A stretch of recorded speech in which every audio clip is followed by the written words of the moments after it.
New day, new country. This morning we left Zimbabwe. We hopped a flight on over to Windhoek, Namibia, and here we are in possibly the greatest room I've ever seen in my life.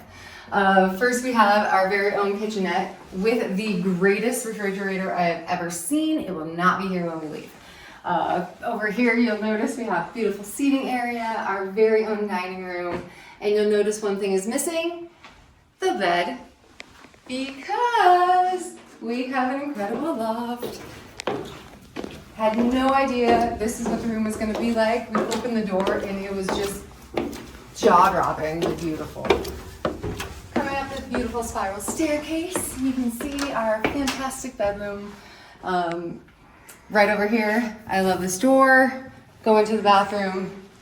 See, we have a shower, tub, vanity, and toilet, so everything we need, just a lot prettier.